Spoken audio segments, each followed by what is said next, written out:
मैं आपको आपकी जिंदगी के लिए छोटे छोटे कुछ 4 नियम बताना चाहता हूं और ये 4 नियम का पालन आप सब करिए।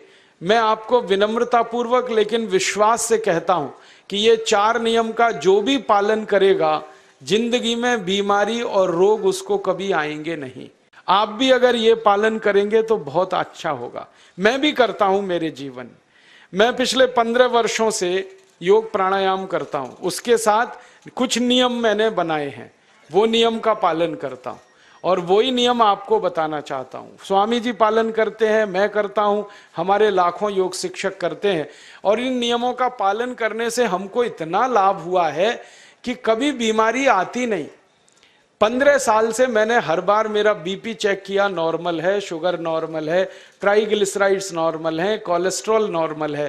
पिछले 15 साल में कभी सर्दी जुकाम भी नहीं हुआ, गला भी नहीं बैठा, कभी हॉस्पिटल नहीं देखा, कभी डॉक्टर के पास नहीं गए, क्योंकि जरूरत नहीं पड़ी। और वो जरूरत नहीं पड़ी क्योंकि हम निरोगी हैं, स्वस्थ हैं। ये निरोगी और स्वस्थ होने के लिए आयुर्वेद की एक छोटी सी जानकारी आपसे मैं शेयर करना चाहता हूं। आयुर्वेद में ये कहा गया है कि किसी भी व्यक्ति को निरोगी होना है, रोग मुक्त होना है, तो अपने जीवन में 3 बातों का ध्यान रखे। अपना वात, पित्त और कफ, तीनों का संतुलन रखे। वो 3 तरह के दोष हैं हमारे शरीर में, वात, पित्त, कफ। आपने सुना होगा ये त्रिदोष आधारित शरीर है। जब वात बहुत बिगड़ जाता है तो 80 से ज्यादा रोग आते हैं। जब पित्त बहुत बिगड़ जाता है तो लगभग 46 से 50 रोग आते हैं और जब कफ बिगड़ जाता है तो 28 रोग आते हैं और वात, पित्त, कफ तीनों बिगड़ जाएं तो 148 रोग आते हैं। सर्दी, खांसी, जुकाम से लेकर और कैंसर तक जो आखिरी रोग माना जाता है, ये सब वात, पित्त, कफ के बिगड़ने का खेल है। तो इस देश के आयुर्वेद चिकित्सा के सबसे महान लोगों में से कुछ नाम आप जानते हैं, जैसे चरक ऋषि, जैसे सुश्रुत ऋषि। ऐसे एक ऋषि हुए बाघभट्ट।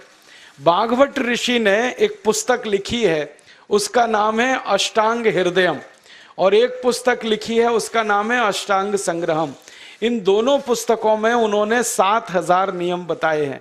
उनमें से 4 बताता हूं, अच्छे लगे तो आज से ही पालन करो और दूसरों को भी बताओ ताकि कोई भी इन नियमों का पालन करे तो बीमार ही ना पड़े। ये चारों नियम हैं वात, पित्त और कफ को संतुलित रखने के लिए। अब वात, पित्त, कफ तीनों एक साथ आपके संतुलित रहें तो उसके लिए पहला नियम है खाना खाने के तुरंत बाद पानी नहीं पीना। ये पहला नियम है। आप बोलेंगे ये तो बड़ी मुश्किल बात है, खाना खाते ही पानी पीते हैं हम तो सबके सब, और बिना पानी पिए खाना ही नहीं खाते। कई लोग तो खाने से ज्यादा पानी पीते हैं, खाना कम खाते हैं, पानी ज्यादा पीते हैं। ये खाना खाने के बाद पानी कभी भी नहीं पीना, क्योंकि महर्षि बाघभट्ट कहते हैं भोजनांते विषम वारी, माने भोजन के अंत में पानी पियो तो जहर के पीने के जैसा है। इसलिए वो कहते हैं कभी भी खाने के तुरंत बाद पानी मत पियो। अब आप मुझे पूछोगे क्यों नहीं पिए, कारण बता दो। कारण मैं बताना चाहता हूं सरल भाषा में। हम जब खाना खाते हैं ना तो पेट में सारा खाना इकट्ठा होता है। पेट में एक स्थान होता है, उसको हम कहते हैं जठर। संस्कृत में, हिंदी में जठर कहते हैं, अंग्रेजी में उसको एपिगैस्ट्रियम कहते हैं, हिंदी में कुछ लोग उसको आमाशय भी कहते हैं। ये जठर छोटा सा स्थान है। आपके पेट में नाभि है ना, उसके लेफ्ट साइड में बाईं तरफ छोटा सा स्थान है। सारा खाना आपका इसी स्थान पर आता है। जो भी आप खाते हो, रोटी, चावल, दाल, सब्जी, दूध, दही, कुछ भी खाओ, सब कुछ जठर में आता है। अब जठर में जैसे ही खाना इकट्ठा होता है तो उसमें आग जलती और उस आग को कहते हैं जठर अग्नि। मिला के बोल देते हैं जठराग्नि। आप जैसे ही खाना खाते हो पेट में जठर में अग्नि जलती है, वो अग्नि खाने को पचाती है और अग्नि खाने को ऐसे ही पचाती है जैसे रसोई घर की अग्नि खाने को पकाती है। आपके रसोई घर में आप अग्नि जलाओ, उसके ऊपर दूध रख दो, दूध में थोड़ा चावल डाल दो, अग्नि जब तक जलती रहेगी खीर तब तक बनती रहेगी। आप घर में अग्नि जलाओ, उसके ऊपर पानी रख दो, उसमें दाल डाल दो, दाल की पकने की क्रिया तब तक चलेगी जब तक अग्नि जलेगी। ऐसे ही पेट में होता है, जैसे ही आपने खाना खाया पेट में अग्नि जलती है, और जब तक अग्नि जलती है तो खाने के पचने की क्रिया चलती है। जैसे रसोई घर में खाना पकाते हैं वैसे ही पेट में भी खाना पकता है, इसी को हम पचने की क्रिया कहते हैं, अंग्रेजी में उसको डाइजेशन कह देते हैं। तो आपने खाना खाया, पेट में अग्नि जल गई, अब वो खाने को हजम करेगी, पचाएगी। अब मुझे एक प्रश्न का उत्तर दो आप, कि जैसे ही आपने खाना खाया पेट में अग्नि जल गई और वो खाने को पचा रही है, तुरंत आपने गट गट गट गट पानी पी लिया, और खूब ठंडा पानी पी लिया, बर्फ मिलाया हुआ पानी पी लिया, फ्रिज का पानी पी लिया। क्या होने वाला है? अग्नि जलेगी कि बुझेगी? अग्नि के ऊपर पानी डालो तो अग्नि और पानी की दोस्ती नहीं है, दुश्मनी है। पानी अग्नि को बुझा देता है।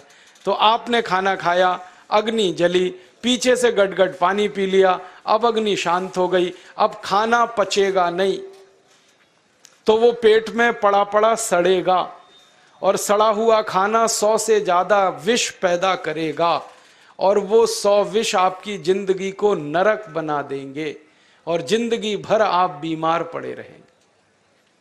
आपको मालूम है, कई लोग कहते हैं मुझे पेट में बहुत गैस बनती है। ये गैस उन्हीं को बनती है जिनका खाना हजम नहीं होता। कोई लोग कहते हैं कि मुझे पेट में जलन होती है, ये जलन उन्हीं को होती है जिनका खाना पचता नहीं। कोई कहते हैं कि मेरे पेट में एकदम गुम हो जाता है, फूल जाता है, ये सब वो लक्षण हैं जब खाना पचता नहीं। तो खाना पचेगा नहीं तो सड़ेगा, सड़ेगा तो विष पैदा करेगा, और वो विष आपको बीमार करेंगे। इसलिए महर्षि बागभट्ट ने कहा, खाना खाते ही पानी मत पियो। समझ में आया? फिर आप बोलोगे कितनी देर तक नहीं पिए? कम से कम 1 घंटे तक। 1 घंटे बाद पानी पियो। आप बोलोगे जी 1 घंटा क्यों? ये जो अग्नि जलने की क्रिया है ये लगभग 1 घंटे तक ही चलती है पेट में, उसके बाद अग्नि अपने आप शांत हो जाती है, उसके बाद पानी पी लो। तो खाना अगर 10 बजे खाया तो 11 बजे पानी पियो, 11 बजे खाया तो 12 बजे पियो, 12 बजे खाया तो 1 बजे पियो, 1 घंटे बाद पानी पियो। अब आपके मन में यह सवाल आ सकता है कि खाना खाने के पहले पी लें क्या? हाँ पी लो, 40 मिनट पहले पेट भर के पानी पी लो। 10 बजे खाना खाना है, 9:20 पे खूब पानी पी लो, जितना पी सकते हो। 11 बजे खाना खाना है, 10:20 पे पी लो, खूब पानी पी लो, 40 मिनट पहले। आप और एक सवाल पूछ सकते हो कि अच्छा ठीक है, खाने के बाद पानी तो नहीं पिएंगे, कुछ और पी सकते हैं क्या पानी को छोड़कर? तो उसके लिए बागभट्ट जी कहते हैं कि खाने के तुरंत बाद अगर पीना है तो दही की लस्सी पियो, मट्ठा। खाने के बाद अगर तुरंत पीना है तो फलों का रस पियो, गन्ने का रस पी लो, संतरे का रस पी लो, मौसमी का रस पी लो, अनार का रस पी लो। अब आप कहोगे ये सब महंगी महंगी चीजें बता रहे हैं, गन्ने का रस, संतरे का रस, अनार का रस, पैसे तो है नहीं। तो सबसे सस्ता रस है नींबू का ही रस पी लो, शिकंजी बना के पी लो, वो तो सबसे सस्ता है। तो खाना खाने के बाद या तो दही की लस्सी पियो या रस पियो। और एक तीसरी चीज है, दूध पी सकते। तो खाने के तुरंत बाद पीना है तो दही की लस्सी या मट्ठा, खाने के तुरंत बाद पीना है तो कोई फल का रस, खाने के तुरंत बाद पीना है तो दूध। पानी 1 घंटे बाद पियो। और अगर एक बात ध्यान रखो तो अच्छा है कि सवेरे खाना खाते हैं जिसको हम ब्रेकफास्ट कहते हैं, नाश्ता, तो फलों का रस पीना अच्छा, दोपहर को खाना खाएं तो लस्सी और मट्ठा पीना अच्छा, और रात का खाना खाएं तो दूध पीना अच्छा। जो लोग इस नियम का पालन कर सकते हैं जिंदगी में कभी भी 80 रोग उनको नहीं हो सकते। वात पित्त कफ तीनों ही इस एक छोटे से नियम से संतुलित रहते हैं। तो ये पहला नियम मैंने आपसे कहा। दूसरा नियम एक और है, और वो नियम ये है कि पानी कभी भी पियो, घूट घूट भर के पियो। जैसे गरम चाय पीते हैं, गरम कॉफी पीते हैं, गरम दूध पीते हैं, एक एक घूंट भर के, एक एक सिप करके, ऐसे ही पानी पीने की आदत डालो।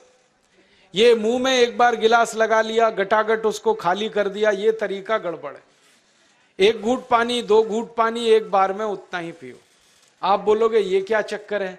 बात ऐसी है कि एक एक घूंट पानी जब हम पीते हैं तो मुंह की लार पानी के साथ मिलकर पेट में अंदर जाती है, और ये जो मुंह की लार होती है ये क्षारीय होती है और पेट में हमेशा अम्ल बनता रहता है। तो एक घूंट पानी पिया, मुंह की लार इसके साथ अंदर गई, दो घूंट पिया और ज्यादा गई, बार बार लार अंदर जाएगी तो क्षार पदार्थ पेट के अम्ल के साथ मिलेगा। पेट में अम्ल बनता है, मुंह में लार क्षारीय होती है, तो ये क्षार को अम्ल में मिला दिया जाए और ये अच्छे तरीके से मिलकर पेट में जाए तो कभी भी कोई व्यक्ति के पेट को अम्लता नहीं होती, एसिडिटी नहीं होती। और पेट में अम्लता नहीं होती तो रक्त में अम्लता नहीं होती, और जिनके रक्त में अम्लता नहीं होती उनकी जिंदगी में कभी भी वात पित्त कफ के असंतुलन की स्थिति पैदा नहीं होती। इसलिए पानी घूट घूट करके पीना। मैं आपको एक छोटा सा मेरा ऑब्जर्वेशन बताता हूं, परीक्षण। आप भारत देश में या दुनिया में कहीं भी जाओ, मनुष्य को छोड़कर पशु पक्षियों को देखना शुरू करो, वो पानी कैसे पीते। किसी चिड़िया को पानी पीते हुए देखो, किसी पक्षी को पानी पीते हुए देखो, वो चोंच के एक बूंद ही के बराबर ही पानी उठाता है। एक बार में एक बूंद पानी लेगा, फिर थोड़ी देर चोंच चलाएगा, फिर पिएगा, फिर दूसरी बूंद लेगा, फिर चोंच चलाएगा, फिर पिएगा, फिर तीसरी बूंद। एक एक बूंद पक्षी पानी पीता है। कुत्ते को पानी पीते हुए देखो, चाट चाट के पानी पीता है। शेर को पानी पीते हुए देखो, चाट चाट के पानी पीता है। जितने जानवर चाट कर पानी पीते हैं, जितने पक्षी एक एक घूंट पानी पीते हैं, किसी भी पक्षी और किसी भी जानवर को डायबिटीज नहीं है, किसी को अर्थराइटिस नहीं है, कोई पक्षी ओवरवेट नहीं है, कोई पशु ओवरवेट नहीं है। वो सब स्लिम और ट्रिम है, क्योंकि वो इतने होशियार हैं कि पानी चाट के पीते हैं या घूट घूट करके पीते। अब मुझे ये हैरानी होती है कि ये पशु पक्षियों को कौन सिखाता है? वो अपने जन्म से ये ज्ञान सीख के आते, उनका कोई गुरु नहीं है, उनका कोई विद्यालय नहीं है, उनके कोई प्रशिक्षण शिविर नहीं लगते, फिर भी उनको इतनी अकल है कि पानी घूट घूट पीना। और हम ये मनुष्य जिनके इतने गुरु, इतने विद्यालय, इतने कॉलेज, सीखने वाले, सिखाने वाले, और हम मूर्खों के मूर्ख गटागट गटागट पानी पीते रहते। तो पानी पीने का तरीका बदल दो, घूट घूट भर के पानी पियो। ये दूसरा नियम है। तीसरा नियम है कि जिंदगी में कितनी भी प्यास लगे, ठंडा पानी कभी मत पियो। बर्फ डाला हुआ पानी, फ्रिज में रखा हुआ पानी, वाटर कूलर का पानी जिसका तापमान बहुत कम है, ये कभी मत पीना। क्यों? क्योंकि शरीर आपका गर्म है और पानी ठंडा है। अब होता क्या है वो मैं समझाता हूं सरल भाषा में। पेट तो गर्म है, अब इसमें ठंडा पानी डाल दिया आपने तो अंदर झगड़ा होता है। और झगड़ा क्या होता है? या तो पानी पेट को ठंडा करेगा या पेट पानी को गर्म करेगा। अगर पानी ने पेट को ठंडा कर दिया तो पेट के ठंडा होते ही हृदय ठंडा होता है, हृदय के ठंडा होते ही मस्तिष्क ठंडा होता है, मस्तिष्क के ठंडा होते ही आदमी ठंडा होता है, और आदमी ठंडा होते ही राम नाम सत्य होती है। आपको मालूम है जब शरीर ठंडा पड़ जाता है तो घर में भी नहीं रखते, निकाल के बाहर सड़क पे रख देते। जो घर आपने बनाया अपनी मेहनत से, शरीर के ठंडा पड़ते ही निकाल बाहर करते हैं उस घर में से, और फिर चिल्लाने लगते हैं लेके जाओ, जल्दी लेके जाओ, इसको जला के आओ। माने ठंडे शरीर की इज्जत नहीं है। तो ठंडा पानी क्यों पी रहे हो भाई? बंद कर दो। कोई जानवर ठंडा पानी नहीं पीता, कोई पक्षी नहीं पीता। तो आप ये ठंडा पानी पीना बंद करो, सादा पानी पीना शुरू करो। और गर्मी के दिनों में बहुत अगर आपको तकलीफ है तो मिट्टी के घड़े का पानी पी लेना, फ्रिज का और बर्फ का नहीं पीना। ये तीसरा नियम है।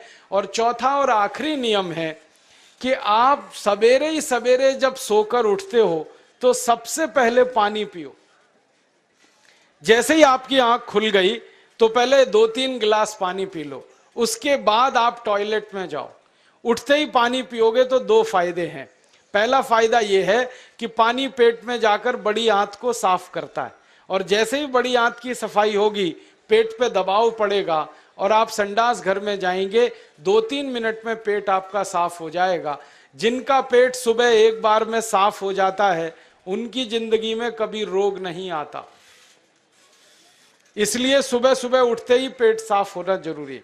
और उठते ही पानी पियोगे तो मुंह की जो लार है वो पानी के साथ मिलकर अंदर जाएगी। सुबह पेट में एसिड की मात्रा ज्यादा होती है, इसलिए लार का पेट में जाना बहुत जरूरी है। इसलिए सुबह उठते ही पानी पीना बहुत जरूरी है। ये 4 नियम हैं आयुर्वेद के। पहला नियम, खाना खाने के 1 घंटे बाद पानी पीना।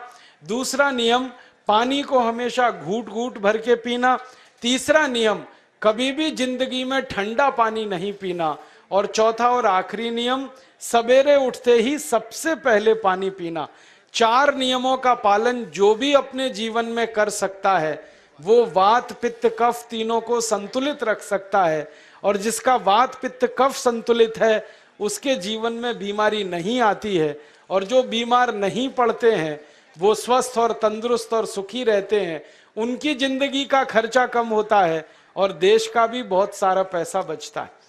आपको शायद मालूम है या नहीं, 1 साल में हम जब बीमार पड़ जाते हैं भारतवासी, तो साल का करीब 6 लाख करोड़ रुपया हमारा खर्च हो जाता है उन बीमारियों का इलाज करने में।